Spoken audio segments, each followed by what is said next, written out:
Hello, thanks for watching my GM prep for hashtag justice, the number 4HC. This game is using the masked new generation system.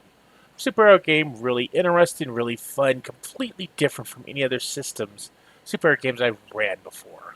So it's taken me a while to get used to it. If you watched any of the videos we posted of the first playthroughs, you'll and know anything about the game, there's a couple things kept on forgetting to do, things called labels. I forgot to do any kind of label changes, stuff like that. So still getting some things down on this system.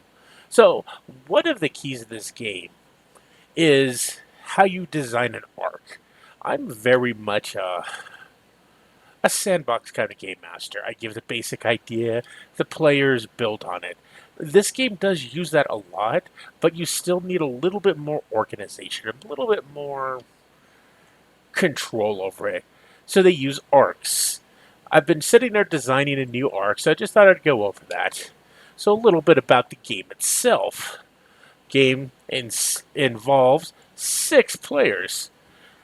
The completely normal but heroic saber, the alien weapon, the Prince of Darkness Drake, the the young girl enhanced with alien cybernetics, Empyrean from a family of superheroes who guard the Solar Forge, and Balance, a young man that has gained incredible psychic powers.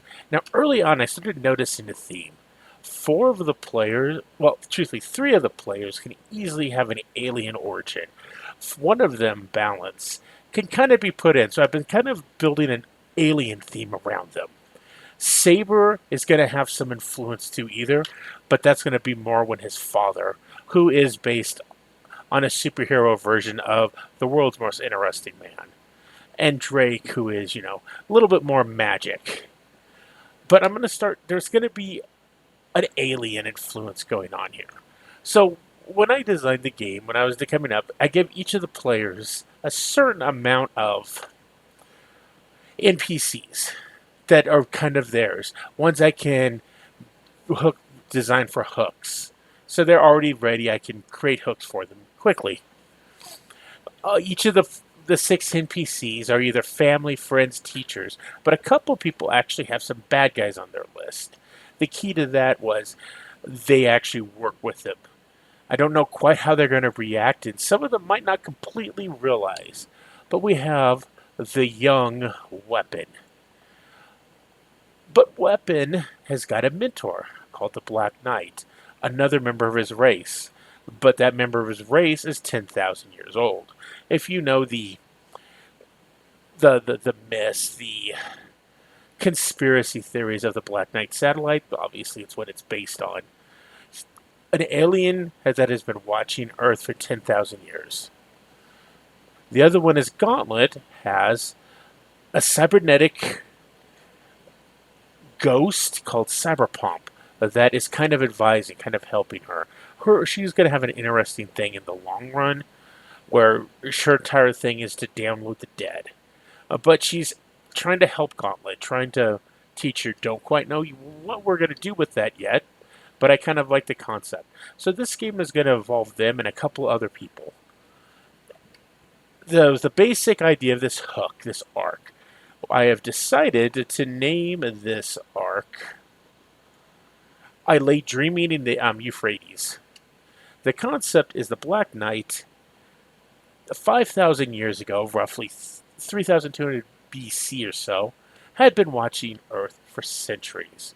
He was tired, not even centuries, for thousands of years. He was bored, he was tired. So he saw the civilization down there, this interesting place. So he decided to go visit it.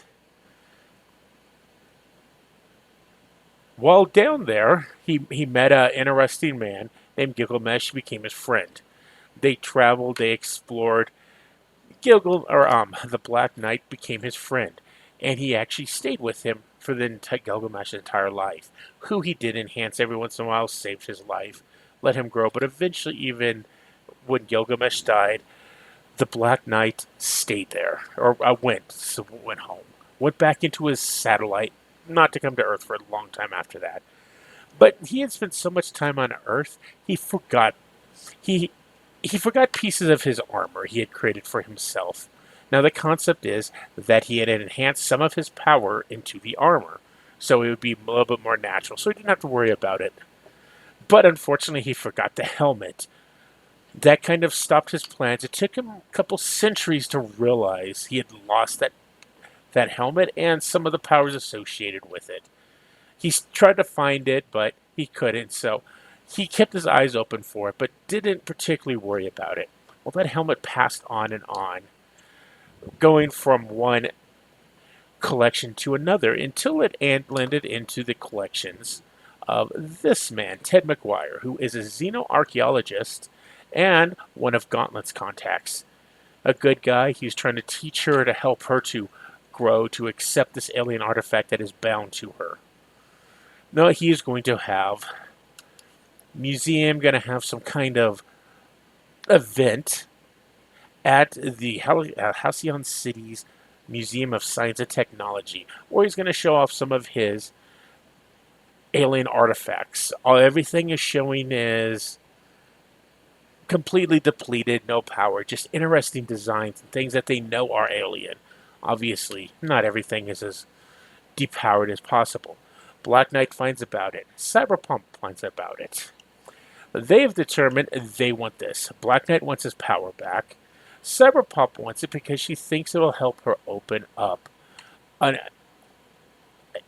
an ancient crypt that she can get access to the dead from centuries ago to learn secrets from those dead. Well, I'm going to throw a couple additional little conflicts in there. One of them. So Empyrean. Empyrean's family, like I said, kind of into this ancient family, not ancient, but history of superheroes, connecting this to the Solar Forge. Well, one of the people that is part of his contact, him being a legacy, is the nemesis of his group, of his family.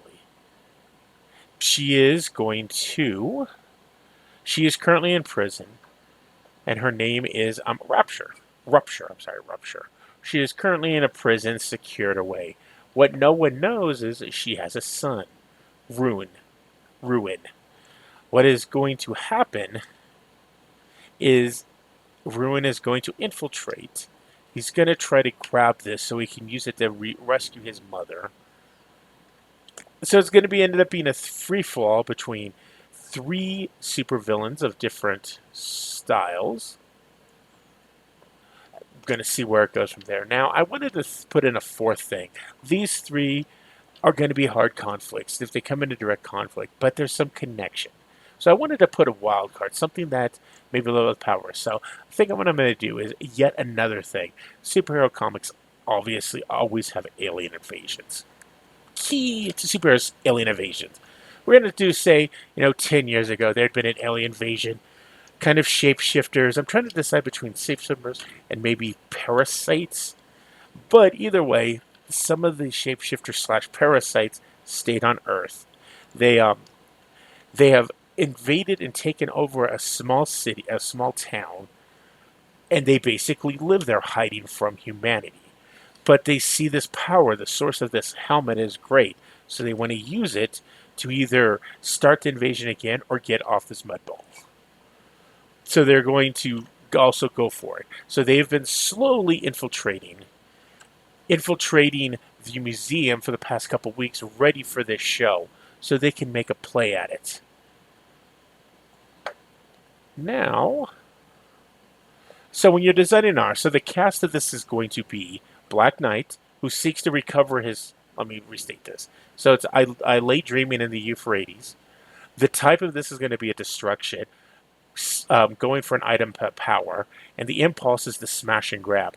The vast majority of people want this. They will destroy the museum, the people in it, the students, and I'm going to do a thing where the multiple schools have got are allowed first access to look. So it's going to be filled with all of the players and their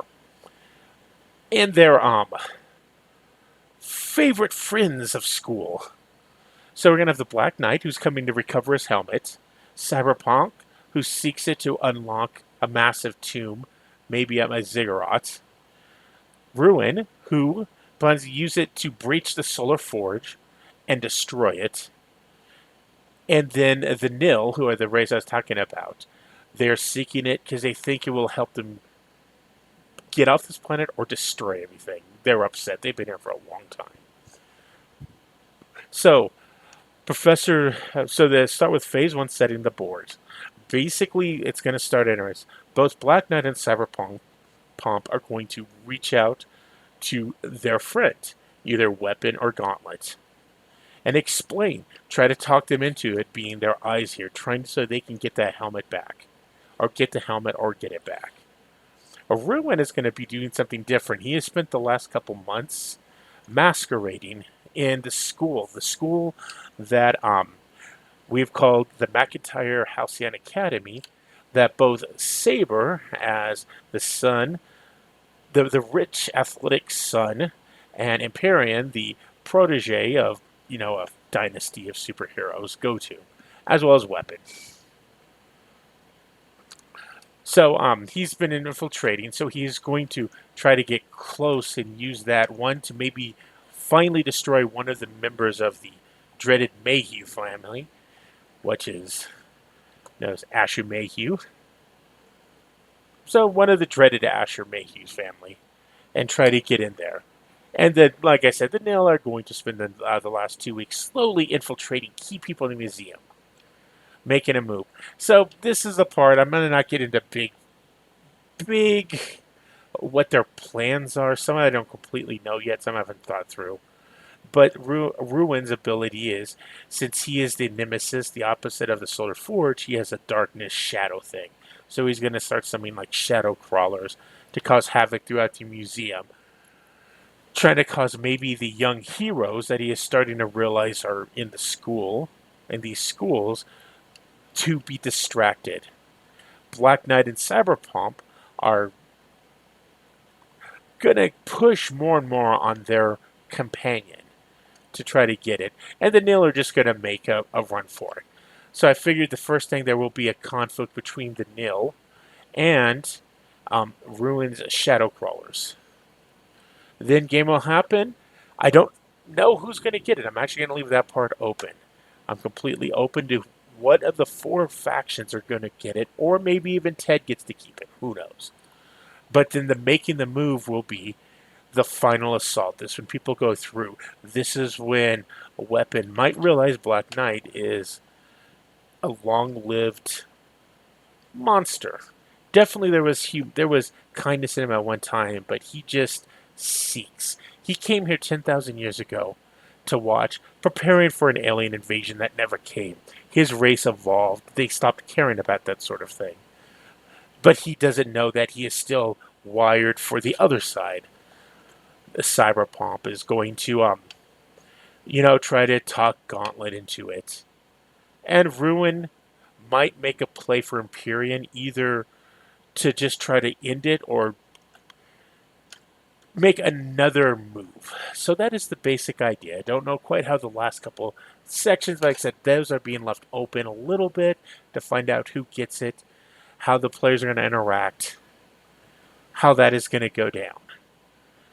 So, like I said, I do imagine there could be a fight between Black Knight.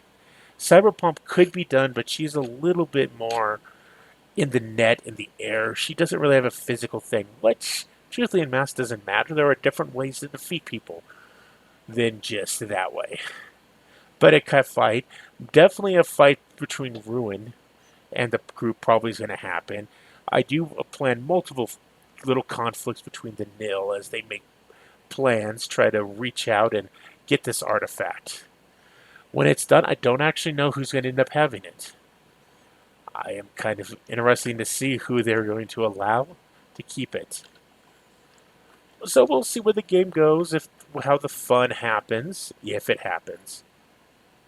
So that is my first GM prep. We'll see if the other ones are longer, see what happens with the next story I come up with. You'll see the things down below me. Twitter, Twitch, which we are working on getting some stuff done. Facebook and Patreon. With Patreon, got a couple things we've been posting. We're trying to get a little bit more regular of dealing with that. But definitely check those out. We are working on things. Hopefully soon, if you've gotten mine and Jim's Mythopoeia, we'll be back. Jim has been a little bit busy for the past couple of weeks, so we couldn't quite get him involved. But hopefully that is now going to calm down and we can get some schedule for our mutual love of superhero games. We'll see what else comes up. Thank you. Bye-bye.